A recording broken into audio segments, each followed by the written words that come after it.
People always said we were the perfect couple. I used to believe it too. When we walked into a room, his hand resting confidently on the small of my back, I could feel the way eyes lingered on us. Envy, admiration, curiosity. He was the man. Women whispered about. Tall, composed, charming in that effortless way that disarmed people before they even realized it. And me? I was the woman who had won him. That's how others saw us. But behind closed doors, the picture wasn't quite as polished. I noticed the silences first. They weren't loud or hostile, just hollow, as though he had taken part of himself away from me. He'd sit across the dinner table, scrolling on his phone, his face lit by the glow of the screen while I pushed food around my plate. When I asked how work was, he would answer with one word, a nod, and then nothing. Sometimes he would smile, press a kiss to my forehead, and tell me I worried too much. And sometimes when I looked into his eyes, I almost believed him. Almost. I told myself every marriage has rough patches. People get tired, they get stressed, they get distracted. But love, real love, was supposed to survive those things. Still, a quiet unease took root in me, something I couldn't name but couldn't shake either. It grew stronger on the nights he stayed out late. He always had an excuse. Meetings, deadlines, an old friend in town. I wanted to trust him. God, I needed to trust him. But when he slipped into bed smelling faintly of cologne I didn't own, my chest tightened. I would lie awake, staring at the ceiling, while his breathing steadied beside me as if nothing in the world could disturb him. Then came the night that changed everything. He had left his phone on the coffee table face down while he showered. Normally I wouldn't touch it. His phone was his, mine was mine. Boundaries, respect. But the silence of the house pressed in on me, and the little blinking light on the device felt like it was pulsing directly against my nerves. I told myself, I wouldn't open anything, just a glance, just to quiet the voice inside me. But when I lifted it, the screen lit up instantly, revealing a preview of the message. Only 6 words. Enough to shatter the image of us forever. I can't wait to see you. My throat tightened, and the phone slipped slightly in my hand. The sound of running water in the shower felt suddenly deafening. I froze, staring at the glowing words, my heart pounding as though it wanted to escape my body. And that was the moment I realized, maybe we weren't the perfect couple at all. I couldn't stop staring at those 6 words. By the time he stepped out of the shower, hair damp and skin flushed with steam, I had already rehearsed what I would say a dozen times. None of it sounded right. None of it felt strong enough. He noticed me sitting on the couch, phone clutched too tightly in my hand. You look serious, he said, wrapping the towel around his waist. His voice was casual, almost amused, as if he were watching a child caught snooping. I swallowed hard. Who sent this? My thumb hovered over the message, its glow burning. And to me, he didn't flinch, not even a blink. He reached for the phone gently as though I were holding something fragile. You went through my messages? His tone wasn't angry, it was disappointed, like I had broken some sacred rule. I saw the notification, I whispered. I didn't mean to, but you did. His eyes locked onto mine, calm, steady, too steady. Darling, you know I work with clients, I meet people. They say things, flirt, try to get close, it doesn't mean anything. The way he said it made me feel suddenly foolish, like I had overreacted, like I was the untrustworthy one. You're imagining. The worst, he continued, sitting beside me. His hand brushed mine, warm, reassuring, almost tender. You've been stressed. You always read into things when you're tired. You know that about yourself. His words tangled inside my head. Was he right? Maybe I was tired. Maybe I wanted to see betrayal where there was none. Still, the message, those words, echoed too loudly to ignore. Then why didn't you delete it? I asked, my voice cracking. He smiled, soft and knowing. Because I have nothing to hide. That smile, so confident, so controlled, made my chest ache. Was this love or was this power? I wanted to scream, to push, to demand more, But instead I found myself nodding, letting his arms circle me, letting his lips press against my hair. "Trust me," he whispered, the words warm but heavy. And for the first time I realized trust might be the very thing he was stealing from me. As I lay in bed that night, eyes wide open, I knew one thing for certain. This wasn't over. I barely slept. After that night, the echo of his words, "Trust me," still clinging to my skin like smoke. By morning, the message on his phone had already been buried under new notifications, as though it had never existed. But I couldn't shake it. I carried it with me like a bruise no one else could see. So when he suggested we go out to dinner with friends that weekend, I agreed, hoping maybe a public setting would ease the weight pressing down on me. Maybe, surrounded by laughter and clinking glasses, I'd remember why I once believed in us.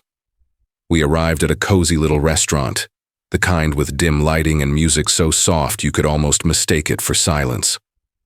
Our friends filled the table quickly, familiar faces, warm voices, the usual chatter about work and family. For a moment I forced myself to smile, to pretend, but then she walked in. She wasn't part of our circle, just a friend of a friend someone had dragged along. Beautiful in that quiet, dangerous way, eyes that lingered too long, lips that curled into knowing half-smiles. When her gaze met my husband's, something in the air shifted. His posture changed, his laughter grew sharper, brighter. He leaned closer whenever she spoke, like her words were carved from glass, and he couldn't afford to miss a shard. I sat there, my wine untouched, watching a version of him I didn't recognize, animated, hungry, alive in a way he hadn't been with me in months. The others didn't notice. Why would they? They were busy telling stories, raising toasts, filling the room with easy joy. But I saw it. I felt it in the pit of my stomach, twisting tighter with every sideways glance he stole when he thought I wasn't looking. At one point, her hand brushed his arm, just a light touch, innocent enough to anyone else. But he didn't flinch. He didn't pull away. He smiled. That was when the laughter around me started to sound hollow, like echoes in a tunnel. Every word, every joke, every toast blurred into background noise. My husband was right there beside me, yet I felt miles away. Sitting across from a stranger I couldn't read anymore. On the drive home, he hummed along to the radio, as if nothing had happened, as if the night had been flawless. But inside me, a quiet certainty took root. Something was unraveling, and I was only at the edge of it. The night after the dinner, I couldn't look at him the same. His easy humming, his careless smile, the way he kissed my cheek before bed, it all felt staged, like lines in a play he'd rehearsed 100 times. My laughter at the table, my polite nods, my silence in the car, those had been my lines too. By morning, he was gone for work, and I was alone with the silence of our house. I wandered from room to room, restless, searching for something I couldn't name. Maybe I was just trying to breathe without his shadow over me. I ended up in the attic. The air was stale, heavy with dust and forgotten years. Sunlight filtered through a small window, casting pale beams across stacks of boxes. Most were labeled Christmas, old clothes, taxes. But one, tucked in the farthest corner, was unmarked. Something about it pulled me. I dragged it into the light, my hands already trembling. Inside were photographs, grainy, old, some of him as a young man, others with people I didn't recognize. He wasn't smiling in most of them. His expression was flat, unreadable, like a mask. Beneath the photographs were letters, folded and yellowed with time. I opened one. The handwriting was delicate, almost desperate. Words of love, fear, apology. But the name signed at the bottom wasn't mine. My chest tightened. I dug deeper. And that's when I saw it. Something wrapped in a piece of cloth, dark stains seeping through. My fingers hesitated before pulling it free. The fabric unfurled, revealing a knife. The metal was old, tarnished, but the dried, rust-colored blotches on the blade were unmistakable. Blood. My breath caught, sharp and cold in my throat. I nearly dropped it back into the box. Instead, I shoved the cloth over it again. My hands, shaking so violently I could barely fold it. What was this? Why was it here? I glanced around the attic as though someone might be watching me, though the only sound was the hum of the house settling. Questions pressed against me, suffocating. Who were the people in the photographs? Who wrote those letters? Whose blood stained that blade? The image of him laughing at dinner, leaning closer to that woman, burned in my mind. Suddenly, I wondered if I had ever truly known him at all. The sound of his car pulling into the driveway jolted me. Heart pounding, I shoved the box back where I'd found it and scrambled down the ladder, trying to erase every trace. But the truth was out now, and it was waiting for me in the shadows above. The box haunted me all evening. Even as I cooked dinner, even as he kissed my cheek and asked about my day, the photographs, the letters, and that bloodied blade pulsed in the back of my mind like a wound that wouldn't close. I couldn't hold it in any longer. After the dishes were cleared and the silence between us grew too heavy, I blurted it out. I found something in the attic. He froze, only for a second, then leaned back in his chair with a measured calm. The attic? Yes, I whispered. A box, pictures, letters, a knife. The word lodged in my throat, with blood on it. His expression didn't crack. Instead, he sighed, a slow, almost weary sound, like I had just told him the most predictable thing in the world. You went through my things. I had to, I shot back, though my voice trembled. What are you hiding from me? He stood and crossed the room in 3 strides, crouching beside me, his hands wrapping around mine. His eyes shimmered, not with anger, but with hurt. Darling, do you hear yourself? You've been under so much stress lately. You see shadows where there aren't any. I pulled back, shaking my head. No, I saw them. The letters, the knife, old junk. He interrupted softly, brushing his thumb over my knuckles. From years ago, things that don't matter. You're spinning them into something terrible because you're afraid of losing me. The certainty in his voice chipped away at my resolve. Was I imagining too much? Had exhaustion and suspicion turned me into this paranoid shell of a wife? Then his voice broke. He pressed his forehead against my hand, shoulders trembling. Please don't doubt me. You're all I have. Don't let your fears destroy us. His tears slid hot against my skin, his kiss lingering on my fingers like a plea. I sat frozen, my heart lurching between fury and guilt. Part of me wanted to push him away, to scream that I wasn't insane, but another part ached for the man I once loved, the man who was now weeping at my feet. Love and fear blurred into something I couldn't name, and in that blur his grip on me only tightened. That night, I lay awake listening to his breathing. Beside me, slow, steady, untroubled, while my own chest rose and fell in restless waves. His tears, his words, the way he had kissed my hand, they clung to me, twisting guilt and suspicion into a single knot I couldn't untangle. But the very next day, fate untangled it for me. I was leaving the grocery store when someone called my name. At first, I didn't recognize her. A woman stood near the entrance, her coat too thin for the chill, her hair tangled as if the wind had lived in it for weeks. Her eyes, though, sharp, almost feverish, pulled me in. "You're his wife," she said, her lips curling around the word as if it tasted bitter. I froze. "I'm sorry, do I know you?" She gave a dry laugh. "No, but I know him better than you do." Something in her voice unsettled me, and yet I couldn't walk away. She stepped closer, lowering her voice until it felt like a secret sliding into my ear. "He ruined my life, stole everything from me, and if you're smart, you'll run before he does the same to you." The world seemed to tilt. "What are you talking about?" I asked, my voice sharper than I intended. Her gaze darted around, wary of who might be listening. "He's not who you think he is. He'll make you believe you're crazy. He'll twist your love into chains. And when you're too weak to fight back, that's when he shows you what he's really capable of." A shiver ran down my spine. "Why should I believe you?" "Because I did once," she whispered. and it nearly killed me. Before I could ask her name, before I could press for proof, she was gone, slipping into the crowd like a ghost, leaving me clutching the grocery bags with numb fingers. I drove home on autopilot, her words replaying in my head, colliding with the attic box, the message on his phone, the way he had cried into my hands. Liar. Victim. Warning. Which one was she? When I walked through the door, he was there in the kitchen, smiling as if nothing in the world could shatter him. But her voice still lingered in my ear, and for the first time I looked at him and wondered, had I married a stranger capable of destroying me too? That night, as I sat across from him at dinner watching him smile so effortlessly, the woman's words gnawed at me. He'll twist your love into chains.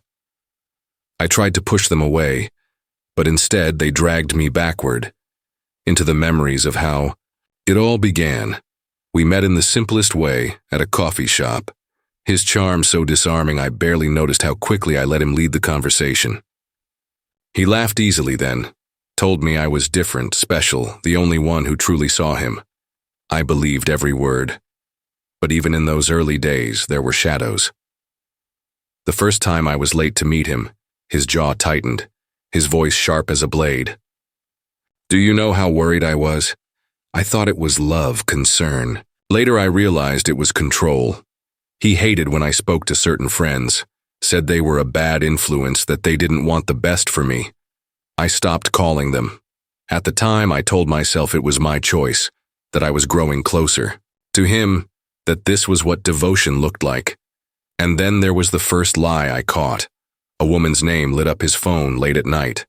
When I asked, he said she was just a coworker, a friend who needed advice. He kissed me, reassured me, made me feel guilty for doubting him. I remember the heat of shame rising in my cheeks, telling myself I was paranoid. I let it go. That was the first lie I believed, and there were more. Each one carefully wrapped in tenderness, each one whispered with just enough love to make me doubt myself instead of him. He taught me to question my instincts, to trade suspicion for guilt, until eventually I couldn't tell the difference between love and manipulation. Now, sitting across from him, I saw it all with terrifying clarity. The pattern, the grooming, the careful way he had built me into someone who would never leave, no matter how many cracks split through the illusion of us. He looked up from his plate and smiled at me, gentle, warm, convincing. And for the first time, I didn't smile back. I didn't plan to follow him. But when he left the house late one night with no explanation, dressed too sharply for work, my body moved before my mind could catch up. I slipped into the car and trailed him, headlights dim, my heart hammering so hard I thought it might give me away. He drove across town, past familiar streets, until he pulled into a deserted lot behind an abandoned warehouse. My stomach clenched. Nothing about this felt innocent. I parked far enough away to watch as he stepped out, meeting another man in the shadows. Their voices carried faintly across the still air, low, urgent, dangerous. A flash of metal exchanged hands. Then, a sudden movement. My husband striking the man, shoving him hard against the wall. The sound of flesh meeting concrete cracked like thunder. The man crumpled, groaning, while my husband stood over him, fist raised, eyes blazing. It wasn't just anger, it was violence, raw and merciless, the kind of fury I had only glimpsed in fragments before. A chill shot through me. I must have made a sound, a gasp too loud, because his head snapped toward the dark where I hid. Our eyes locked across the distance, and in that moment I knew. He had seen me. The drive home was a blur of panic, my hands slick on the steering wheel. When I stumbled through the front door, he was already there, waiting, as if he had materialized from the shadows themselves. You followed me. His voice was calm, terrifyingly calm. I saw you, I whispered, my throat tight. What you did. Who was that man? What are you hiding from me? His laugh was sharp, bitter. After everything I've given you, after everything I've protected you from, this is how you repay me? Sneaking, spying? I had to, I shot back, though my knees trembled. You're lying to me. You're dangerous. I don't even know who you are anymore. In a blur, his hand slammed against the wall beside my head, trapping me. His breath was hot, his eyes dark. You think you know too much? You don't know a damn thing. But if you keep digging, you'll regret it. Fear surged through me, but beneath it something else flickered. Rage.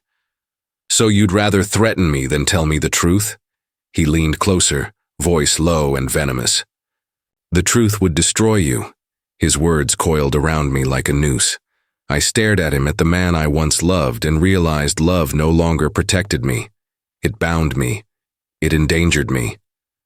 That night, lying awake while he slept soundly beside me, I pressed a hand to my chest and felt the tremor of my own heartbeat. For the first time, I wasn't sure I would survive him. The morning after the warehouse, I moved through the house like a ghost. Every sound amplified. The clink of dishes, the tick of the clock, his steady footsteps in the hallway.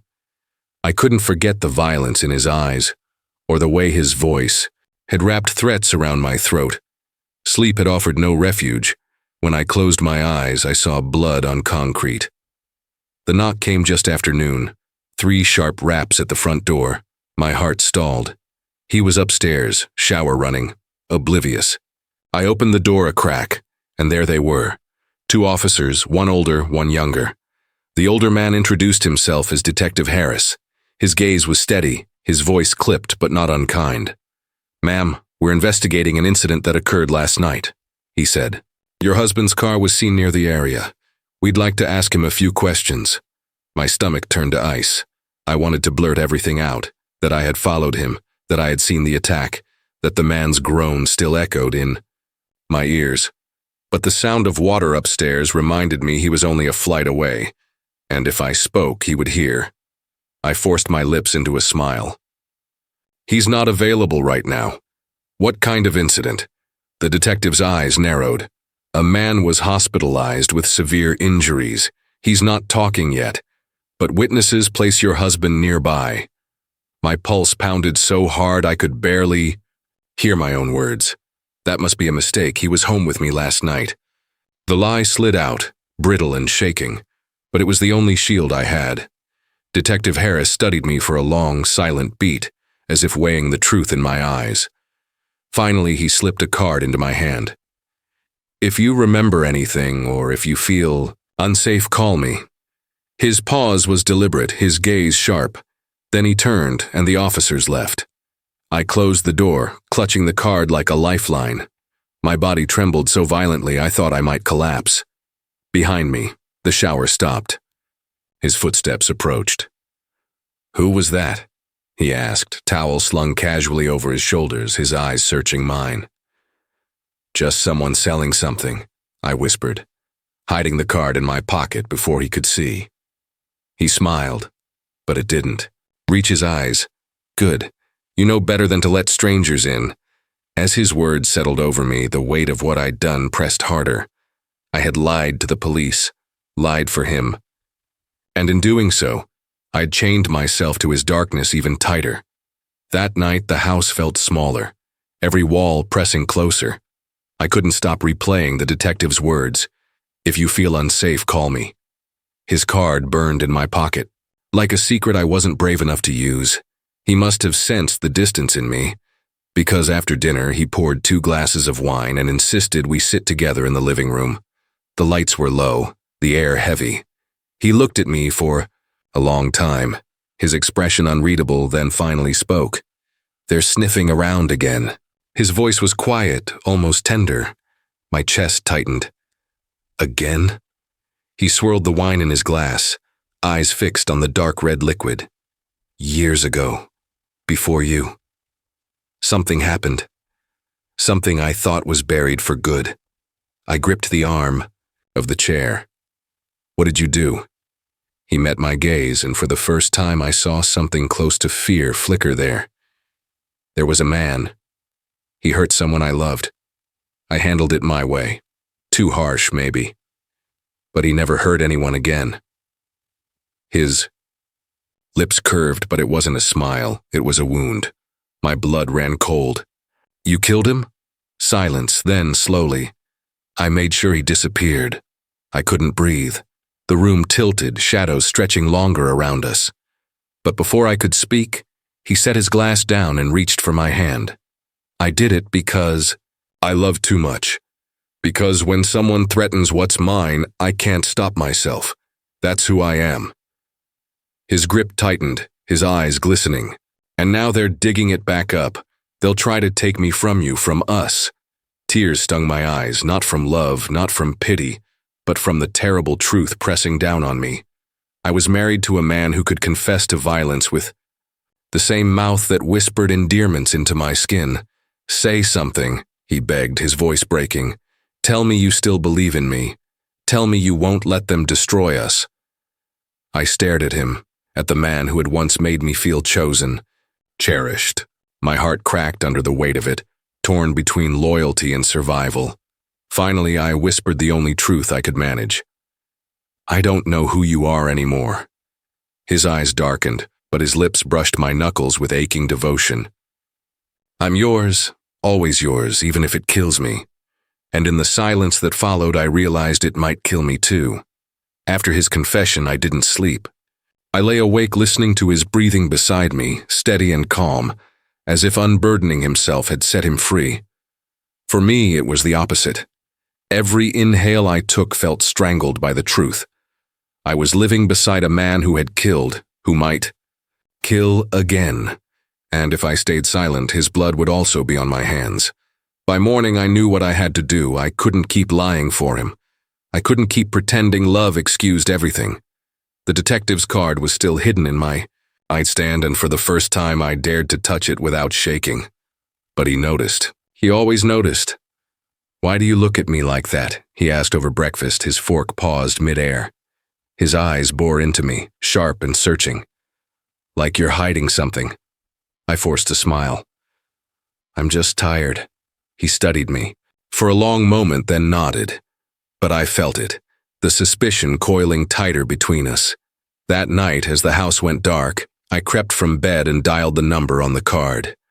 My voice shook as I whispered into the phone. Detective Harris. It's me. I can't talk long, but I have information. You need to come tonight. But before I could finish, a shadow loomed behind me. The phone was ripped from my hand. What the hell are you doing? His voice was venom. My heart stopped. I couldn't. He threw the phone across the room, shattering it against the wall. His face twisted with betrayal. Not pain, not fear. Betrayal. You were going to turn me in. Tears streamed down my face. You left me no choice. I can't live like this. I can't keep your secrets. His hands trembled, but not from weakness. Rage radiated from him like heat. After everything I've done for you, after all the times I've protected you, you choose them over me? I choose survival, I whispered. The words lit a fuse. He lunged, gripping my arms so hard I thought bone would snap. I screamed, struggling, every muscle fueled by terror. Years of silence, fear, and submission cracked open inside me, and I fought back with everything I had. My hand found the shard of glass from the broken phone screen on the floor. Without thinking, without pausing, I drove it forward. His gasp filled the room. He staggered back, blood blooming across his shirt like a terrible flower. For a moment he just stared at me, disbelief clouding his eyes. You, he rasped, collapsing onto the carpet. I knelt there, trembling, sobbing, the glass still clutched in my shaking hand.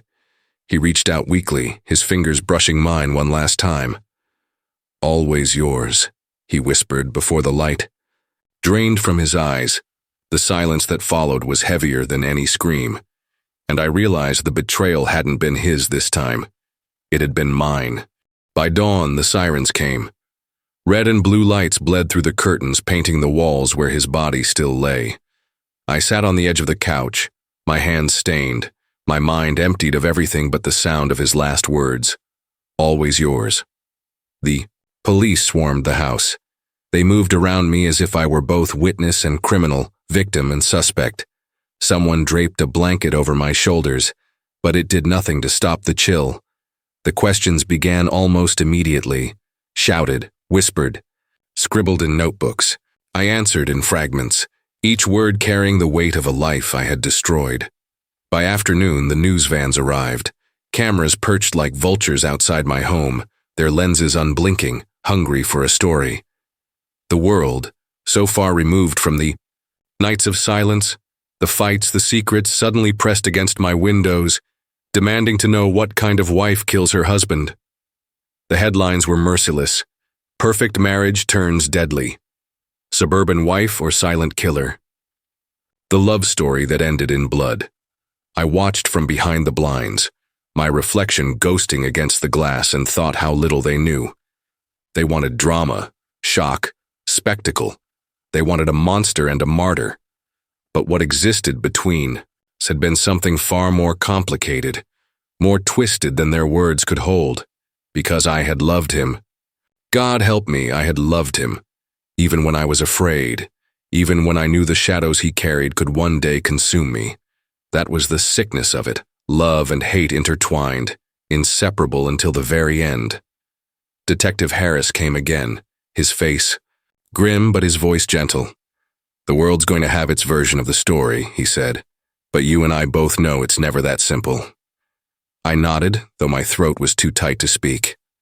That night, alone in a sterile interrogation room, I gave my statement.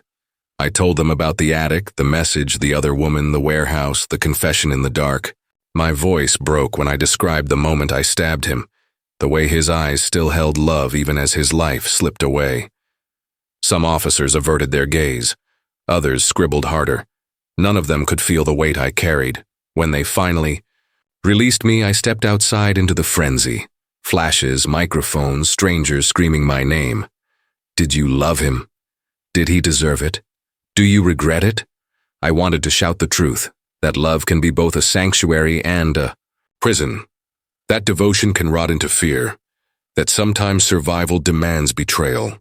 But the words lodged in my throat. Instead, I walked through the chaos in silence, each step heavier than the last.